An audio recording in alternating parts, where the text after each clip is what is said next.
This is a summary of 10 Leadership Virtues for Disruptive Times, a book by Tom Ziglar. Motivational speaker and executive coach Tom Ziglar outlines 10 simple yet powerful virtues to coach your team through uncertainty and change.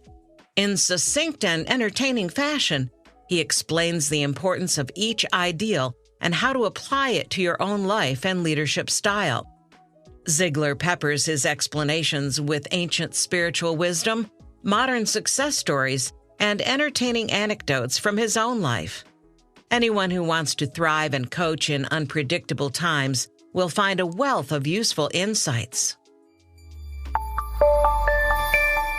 Okay, here's the first takeaway. COVID-19's disruption of work and employees' values calls for a new type of leader, the coach leader.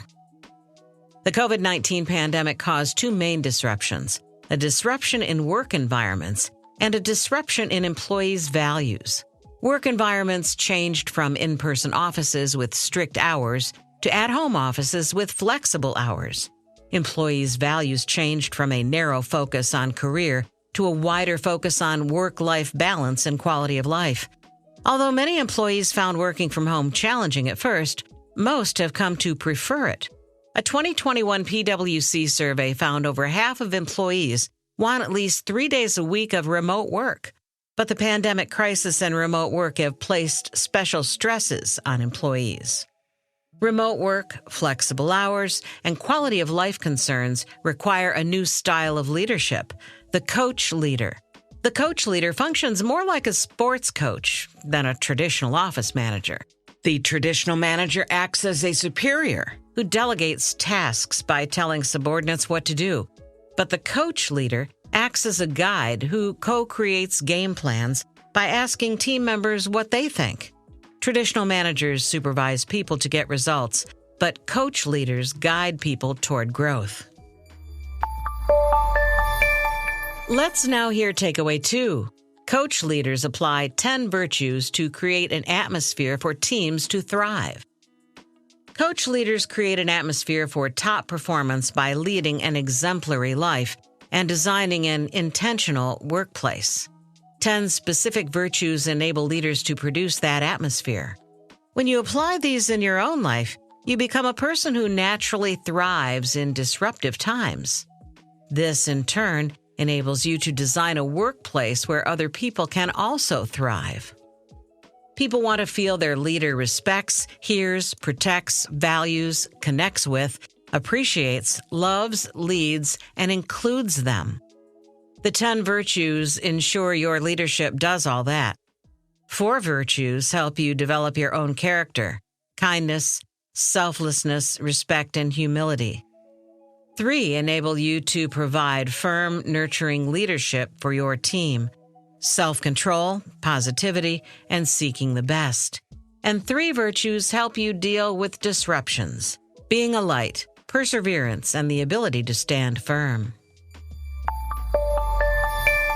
Here's the third takeaway. Develop kindness until it becomes an automatic response. Develop kindness by being generous, friendly, and considerate. Sincerity is the key. Treat team members as people to engage with, rather than problems or tasks to solve. Aim to develop kindness fully so it becomes your automatic response to everything. Start by identifying unkind acts, refraining from them, and retraining yourself toward kindness. Shanti Feldhahn, a kindness researcher, developed a 30-day kindness challenge to do just that. When her team implemented it in workplaces, they found 89% of relationships improved. This happened in every workplace and environment, a startlingly consistent result. To complete the challenge, choose one person to focus on. It can be anyone, but the more challenging the person, the more beneficial the result. Then follow the steps below for 30 days. First, when you interact with a person, don't say or do anything negative. This includes both easy-to-identify actions, such as criticisms, and harder-to-identify behavior, such as eye-rolling or not paying attention. When you need to give criticism, do it in a positive way. Second, find positive things to praise and affirm in the person. Tell the person directly and tell other team members as well. And finally, do one small act of kindness or generosity for the person every day. Within only a few days, you'll likely to begin to feel more positive toward the person. If you've chosen a particularly difficult person, you might not ever feel warm toward her or him, but others' experience suggests the relationship will still see significant improvements. All right, let's move on to the fourth takeaway. Foster selflessness by serving your team. Develop selflessness by serving and supporting the goals of those you lead in a genuine and authentic way. Being selfless starts with understanding your people, their goals, and how to lead them toward peak performance. Create lists of the qualities and skills you feel grateful for in each team member. Discover your people's deep motivations by asking why multiple times. Establish an open-door policy so team members know they can talk with you about difficult matters. Remove personal expectations from your service. Keep your standards for performance high, but stop anticipating any kind of reciprocation from the people you serve. This can sometimes prove tremendously difficult, but it will reorient your relationships from scorekeeping to gratitude. Time for another takeaway. Cultivate respect to create a collaborative atmosphere. Build your respect for both yourself and your team. Respecting yourself means practicing positive self-talk, maintaining an active mind and body, moving toward a purpose, defining healthy boundaries for your life, and much more. Respecting your team doesn't mean agreeing with everything they say or do. Instead, it means acknowledging their value. Actively seek out qualities and behavior worthy of respect and give people genuine and specific praise tied to observable actions. The respect you give to yourself and others comes back in the form of a respectful atmosphere where collaboration and innovation can flourish. To foster an environment of engagement, collaboration, and creativity during meetings, try these 2 suggestions. First, give appreciation, inspiration, and recognition. At the start of each meeting, spend 5 to 10 minutes showing appreciation for specific team members. Offer inspiration by sharing quotes, songs, and stories. End the air session by recognizing people's accomplishments and giving specific praise. And second, include and respect every team member.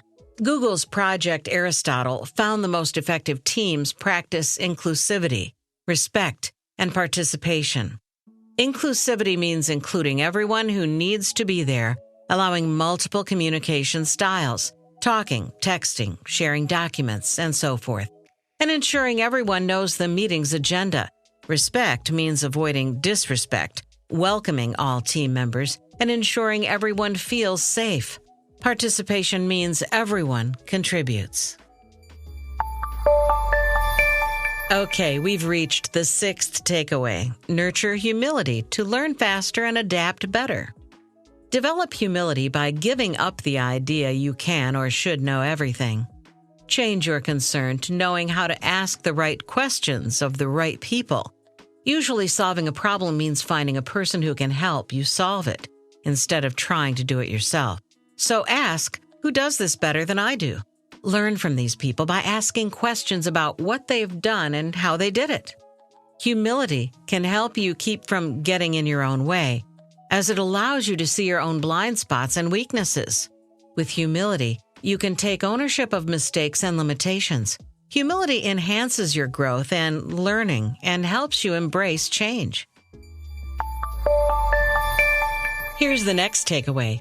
Gain self-control to face the future with calm. Self-control means facing the future with calm. Keeping calm makes it possible for you to communicate effectively. Remember, people are always watching you and forming impressions of you from the way you respond to challenging situations. When under stress or attack, maintain your self-control by monitoring your mindset. This means actively reframing your self-talk and beliefs in a positive manner and seeing problems as opportunities for growth. Know your purpose and beliefs in the situation. When a person attacks you, gain perspective by imagining how the person would be communicating with you if he or she felt secure. This helps you see the attack as coming from insecurity and can transform your own emotion from defensiveness to concern. Finally, remember your fundamental purpose in the room is to serve, and the way you need to serve might turn out to be different from what you had planned. Now let's listen to the 8th takeaway. Remain positive to prepare your team for whatever comes.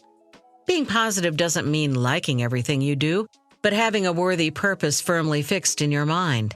It includes knowing you always have a choice in the things you do and the way you respond to situations. Your positivity animates every interaction you have and lifts up your entire team's spirit. Positivity draws the best out of people and creates an atmosphere that brings out top performance. To lead with positivity, ask action-oriented questions that lead to solutions.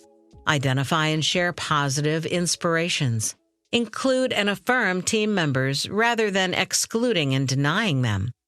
Create gratitude lists and victory lists, lists of accomplishments to dispel negativity and cynical attitudes. Seek the best in people and situations. This doesn't mean being fake positive. It means recognizing the gold amid the dross and focusing on opportunities. Expect the best by actively framing your mindset and beliefs to focus on solutions that move your team forward. Prepare for the worst by focusing on what you can control and coming to terms with what you can't. Maximize outcomes by keeping a growth mindset. See opportunities where others see problems. Now for takeaway number 9. Be a light to lead others through darkness.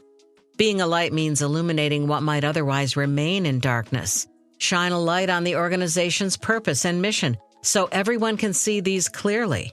Shine a light on your team's destination and on your own leadership style. Shine a light on challenges and obstacles. Light up your people, too, by making sure each of them has opportunities for recognition, development, and promotion. Help people shine by encouraging and equipping them to achieve goals. Then shine a light on their accomplishments. Another way to help people shine? Get every team member engaged in problem-solving and brainstorming sessions. Use the sticky method. First, say the problem. Explain it in detail. Second, talk the problem out. Every person in the room asks clarifying questions, then restate the problem. Third, invent solutions. Everyone independently and privately writes down 3 ideas for solutions. Fourth, communicate the solutions. Everyone shares their ideas. Fifth, know your plan. Write a list of next steps. And sixth, you get to work. Set a timetable and establish accountability. All right, here's the 10th and final takeaway. Never give up. Stand firm during crises. Never giving up means choosing to persevere through challenges and crises. To do this, be clear as to your purpose and the role and how they align with the company's value and vision. The following strategies can help you persevere through crises. First, monitor the stories you tell yourself. Ensure they reflect positivity, focus, and willingness. Also, watch out for the negative influence of others. Don't allow yourself or other team members to become susceptible to it. Second, break down large problems into small parts. Determine what you can control and what you can't. Seek improvements in the areas you can control. The third strategy, build momentum in other areas of your life. Choose another part of your life that needs attention, such as your fitness. Set a goal and work toward it. An achievement in one area of your life can stimulate you in other areas. This works for another reason, too. Quality of life equals quality of work, so bad health or bad relationships will keep you from performing at your best. And fourth, embrace challenges. Reframe every no as a step closer to a yes. In times of major challenge, stay focused on fundamentals. Standing firm means showing both strength, a strong spine, and vulnerability, an open heart. This mix of strength and vulnerability engenders trust, a key component to thriving in disruptive times. To help build trust, tell your personal story in a transparent way that allows people to identify with you. You'll see many benefits. Your people will feel encouraged to take action and to seek help when they need it. Performance and productivity will climb because your people will trust you, and you'll trust them enough to share ownership with them. That was a summary of 10 Leadership Virtues for Disruptive Times, a book by Tom Ziglar. Let's listen to the 10 takeaways one more time. Takeaway 1, COVID-19's disruption of work and employees' values calls for a new type of leader, the coach leader. Takeaway 2, coach leaders apply 10 virtues to create an atmosphere for teams to thrive. Takeaway 3, develop kindness until it becomes an automatic response. The fourth takeaway, foster selflessness by serving your team. Takeaway 5, cultivate respect to create a collaborative atmosphere. Takeaway 6, nurture humility to learn faster and adapt better. Takeaway 7, gain self-control to face the future with calm. The eighth takeaway, remain positive to prepare your team for whatever comes. Takeaway 9, be a light to lead others through darkness. And finally, takeaway 10, never give up. Stand firm during crises.